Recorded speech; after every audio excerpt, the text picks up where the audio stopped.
नमोस्तु रामाय सलक्ष्मणाय दिव्ये च तस्यै जनकात्मजाय नमोस्तु रुद्रेन्द्रिय मानिलेभ्यो नमोस्तु चंद्रार्कमरुद्गणेभ्यः। आज हमारे पूर्व वक्ता ने कहा कि अमृत, आप अमृत के पुत्र हो, सो अमृतत्वाय कल्पते। और श्रीमद् भागवत महापुराण में तो कहा गया है तव कथामृतम तप्त जीवनम कविभिरीडितम कल्मषापहम श्रवणमंगलम श्रीमदातृतम भुवि गृह्णन्ति ते भूरिदा जनाः। आपकी जो कथामृत है वो सुनने में भी मंगल है। आज हम लोग भगवान श्री कृष्ण के एक चरित्र का दर्शन करेंगे। कान्हा आज जब अपने प्रांगण में खेल रहे थे तो देखा उन्होंने अनेक प्रकार के पकवान बन रहे हैं। मैया से पूछा, बाबा से पूछा, बाबा ये क्या बन रहा है, ये क्या हो रहा है, कौन सा महोत्सव आया है। बाबा ने कहा कि ये सारे पकवान इंद्र के लिए बन रहे हैं। इंद्र हमारे भगवान हैं और वे बरसात करते हैं जिससे कि अन्न होता है। भगवान श्री कृष्ण ने कहा कि कर्मणा जायते जंतु कर्मणैव विलीयते।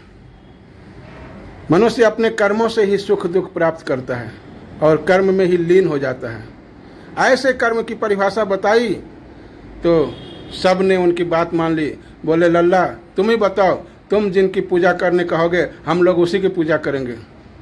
भगवान श्री कृष्ण ने कहा कि आपके सामने ये 7 कोष का गोवर्धन है, आप इनकी पूजा करिए। घर घर गोवर्धन पूजा की तैयारी हो गई। रसकुल्याम, गोदुग्ध से निर्मित, क्षीर फेन से निर्मित अनेक प्रकार के व्यंजन बने। पायस, घृत से बने हुए व्यंजन, संयाव यानी कि हलवा, रसकुल्याम रसगुल्ला, मालपुआ, रबड़ी, अनेक प्रकार के नैवेद्य भगवान गोवर्धन को अर्पित किए गए। जब इंद्र को यह पता चला तो वो बहुत क्रोध हो गया और उन्होंने कहा जाओ और ब्रज को डुबा दो। अपने संवर्तक मेघ को आज्ञा दी और संवर्तक क्रोध होकर चला। उन्होंने मूसलाधार बारिश की। उनकी वृष्टि ऐसी थी जैसे हाथी के सूंड के समान मोटी मोटी जलधारा। ब्रज डूबने लगा। सब भागे भागे आया। बोले कन्हैया देखो हम और गौ कहाँ रहेंगे। भगवान ने कहा आओ, जिनकी हमने पूजा की वही भगवान हमारी रक्षा करेंगे। और अपनी कनिष्ठिका अंगुली में 7 कोष के गोवर्धन को 7 वर्ष की अवस्था में 7 दिन तक उठाए रहे। जब इंद्र को पता चला, इंद्र ने क्षमा मांगी, नतमस्तक हो गया भगवान श्री कृष्ण के चरणों में जाकर और स्तुति की। विशुद्ध सत्वम तव धाम शांतम तपोमयम ध्वस्तरजस्तमस्कम मायामयोऽयं गुणसंप्रवाहो। इस प्रकार स्तुति की। आपका जो धाम है विशुद्ध सत्व है। मनुष्य की उत्पत्ति रजोगुण से है, देवताओं की उत्पत्ति सत्व गुण से है। लेकिन जो गौ माता की उत्पत्ति है वो विशुद्ध सत्व, आपका जो गोलोक धाम है वो विशुद्ध सत्व है, विशुद्ध सत्व। भगवान ने स्तुति की, भगवान की स्तुति की इंद्र ने, और वहीं से गोवर्धन की परिक्रमा प्रारंभ की। प्रथम गोवर्धन की परिक्रमा इंद्र भगवान ने की, और